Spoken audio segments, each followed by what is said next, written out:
Bismillahirrahmanirrahim. Assalamualaikum dan selamat sejahtera. Selamat menyambut Hari Raya Aidilfitri pada tahun 2021 ini. Okey. Baik. Pada hari ini kita akan memulakan aktiviti PTPR kita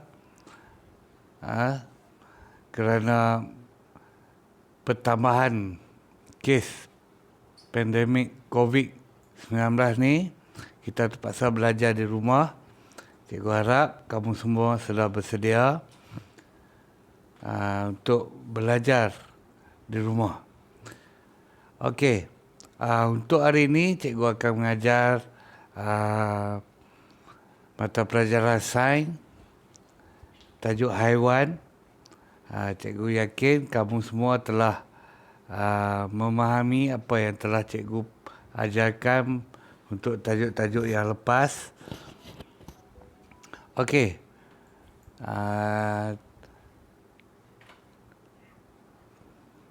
Sebahagian dari kamu, baik, seperti yang telah kita pelajari, haiwan. Haiwan melahirkan anak dan juga bertelur. Okey. Pada minggu yang lepas, cikgu telah mengajar kamu tentang haiwan yang bertelur sedikit dan haiwan yang bertelur banyak. Baiklah. Pada hari ini, kita akan belajar tentang haiwan yang beranak pula. Okey, haiwan yang beranak ini mempunyai haiwan yang beranak banyak dan juga haiwan yang beranak sedikit. Okey. Jadi, untuk lebih memahami, cikgu harap kamu dapat melihat buku teks bersama-sama dengan cikgu ya. Okey, kita tengok buku teks. Baik. Okey, haiwan yang beranak sedikit dan beranak banyak. Ini adalah tajuk kita. Okey. Di akhir pelajaran ini nanti, kamu akan dapat menyatakan nama-nama haiwan yang beranak sedikit dan juga haiwan yang beranak banyak. Baik, untuk pengetahuan kamu, haiwan yang beranak sedikit ni bermaksud haiwan itu melahirkan anak yang sedikit. Dalam bilangan yang sedikit. Contohnya, 1 atau 2 ekor pada satu masa. Baik. Manakala maksud haiwan yang beranak banyak pula ialah haiwan yang melahirkan anak dalam keadaan anak yang banyak. Lebih daripada 3. Lebih daripada 3. Okey. Baik, jika kita lihat di buku teks pada muka surat 41 ini,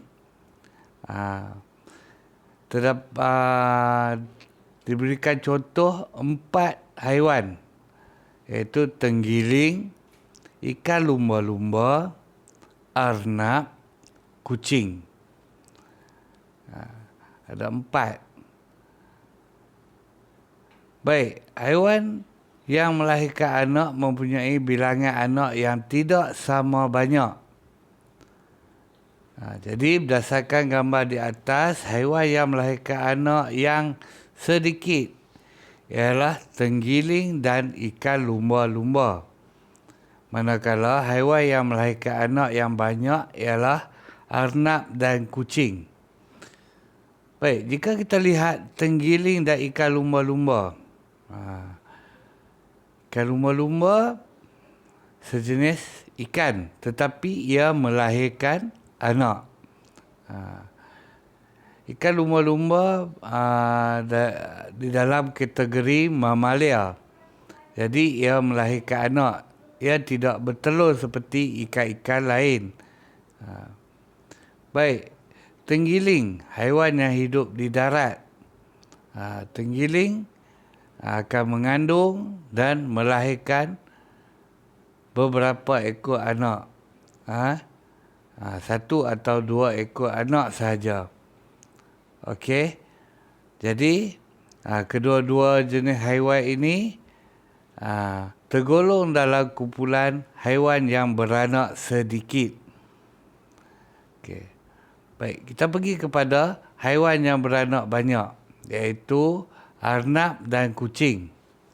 Jika kamu lihat pada gambar tersebut, kita boleh lihat ada lebih daripada 3 ekor anak arnab dan juga kucing. Baik.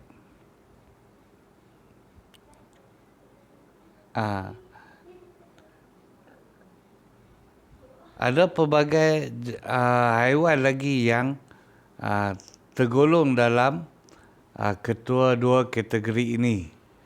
Okey, contoh yang diberikan di bawah. Gajah dan landak. Gajah dan landak. Gajah dan landak di muka surat 42 ini, jika kita lihat, gajah mempunyai bilangan anak yang sedikit saja. Kerana gajah melahirkan anak cuma 1 atau 2 ekor pada satu-satu masa. Jadi, gajah ni tergolong dalam kumpulan haiwan yang beranak sedikit. Manakala landak pula mempunyai beberapa ekor anak. Melahirkan beberapa ekor anak. Jadi landak tergolong di dalam kumpulan haiwan yang beranak banyak. Baik. Di dunia ini bukan hanyalah tenggiling, ikan lumba-lumba, arnab, kucing, gajah dan landak saja yang ada. Cikgu percaya kamu semua sudah mengenali haiwan-haiwan di sekitar kamu. Kamu pernah tengok melalui televisyen, melalui internet, ataupun melalui buku-buku bacaan kamu. Jadi, cikgu harap kamu dapat mengenali banyak haiwan dan dapat mengetahui tentang haiwan tersebut. Adakah ia beranak sedikit dan adakah ia beranak banyak. Baik. Haiwan yang melahirkan anak menjaga dan menyusukan anak-anaknya yang baru lahir. Okey, contoh kita lihat di sini, kucing melahirkan anak-anaknya di tempat yang tersorok dan sukar untuk diketahui. Kalau kita nak cari kucing, memang susah. Dia letak dalam kotak, dia letak dekat almari baju. Dia bawa anak-anak dia supaya tidak diganggu oleh manusia. Kucing akan menjaga dan menyusukan anak-anaknya sehingga anak-anaknya dapat berdikari. Dapat mencari makan sendiri, dapat menyesuaikan dengan persekitaran, menyesuaikan diri dengan persekitaran. Okey, anak-anak kucing akan selamat dalam jagaannya daripada musuh. Sebenarnya bukan manusia sahaja yang menjadi musuh kucing ini. Musuh kepada anak-anak kucing ini, tetapi haiwan-haiwan lain juga menjadi musuh kepada kucing ini. Contohnya anjing. Anjing akan memakan anak-anak kucing yang masih kecil.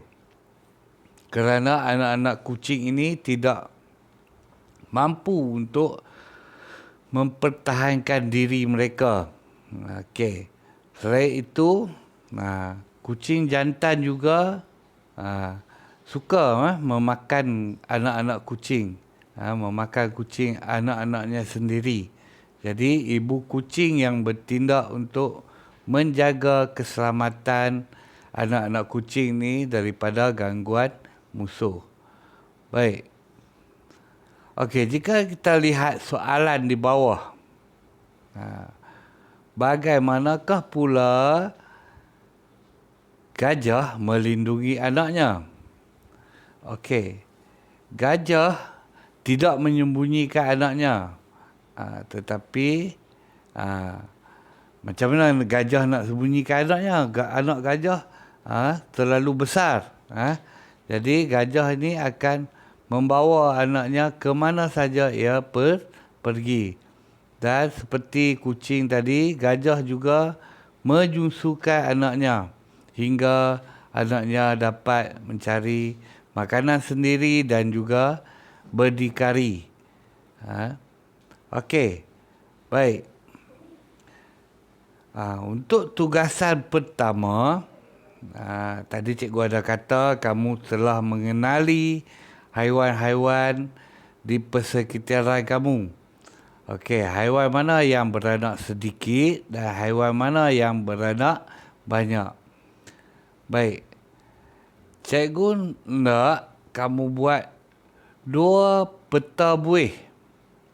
2 peta buih yang menunjukkan satu kumpulan haiwan beranak sedikit dan satu kumpulan lagi haiwan yang beranak banyak. Setiap kumpulan hendaklah mempunyai 5 nama haiwan. 5 nama haiwan. Baik, cikgu ulangi tugasan pertama kamu ialah membuat peta buih.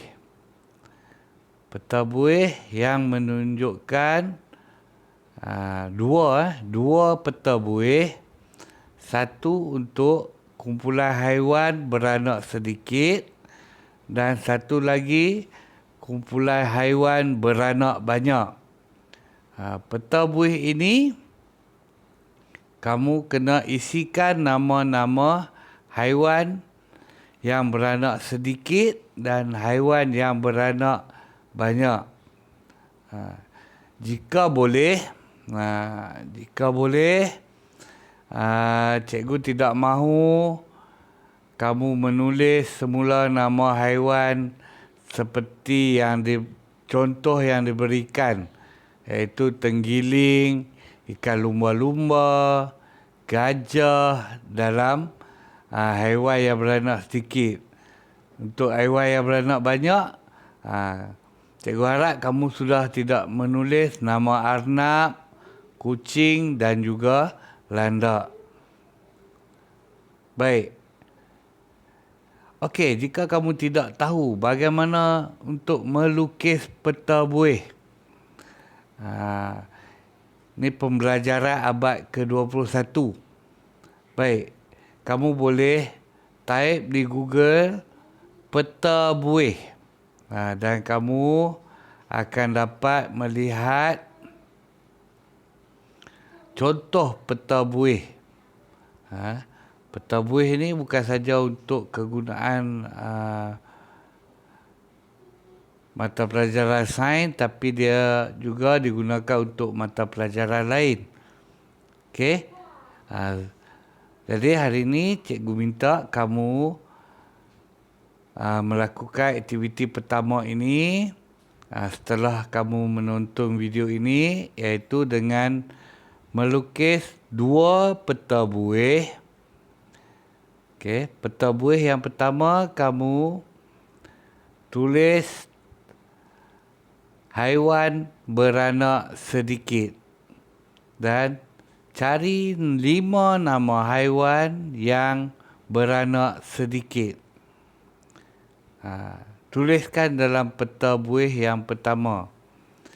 Dan yang kedua, haiwan yang beranak banyak.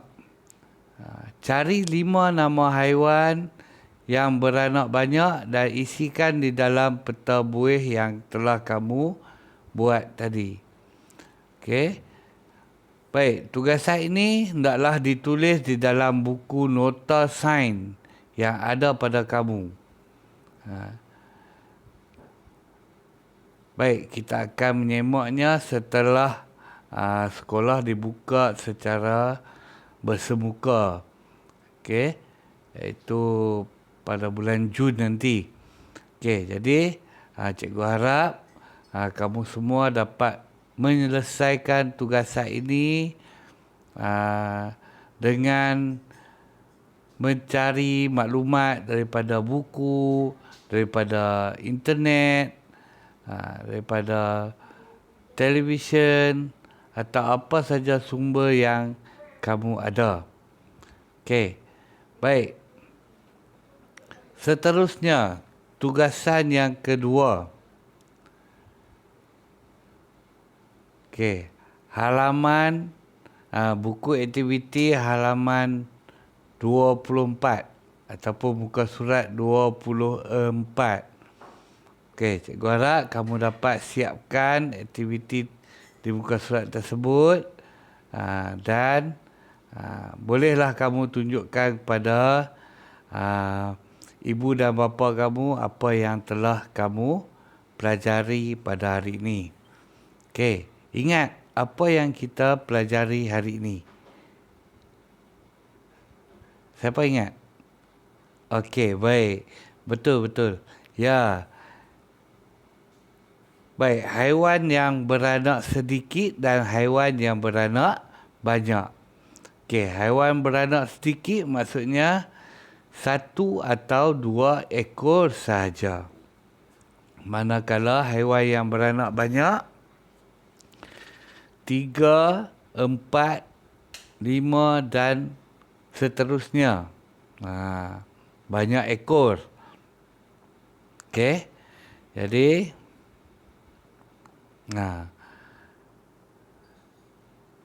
sebelum cikgu terlupa Okey, cikgu harap kamu jangan keliru dengan apa yang cikgu dah ajar minggu lepas. Haiwan yang bertelur sedikit dan haiwan yang bertelur banyak. Okey. Kerana kita dah belajar tentang cara haiwan membiak. Berapa cara? Ada berapa cara haiwan membiak? Okey, betul. Haiwan membiak dengan 2 cara, iaitu bertelur dan melahirkan anak. Okey. Jadi melahirkan bertelur pun ada. Haiwan yang bertelur sedikit dan haiwan yang bertelur banyak. Okey. Manakala yang cara membiak yang kedua iaitu beranak atau melahirkan. Haiwan yang beranak sedikit dan haiwan yang beranak banyak. Okey. Jadi cikgu harap pada hari ini kamu dapat nyatakan pada cikgu ataupun kepada sesiapa yang bertanya kepada kamu. Haiwan yang melahirkan ataupun beranak sedikit dan juga haiwan yang beranak banyak. Kamu boleh namakan haiwan-haiwan tersebut. Okey. Jangan lupa kekal sihat di rumah. Kita jaga kita. Kita berperang dengan COVID sekarang.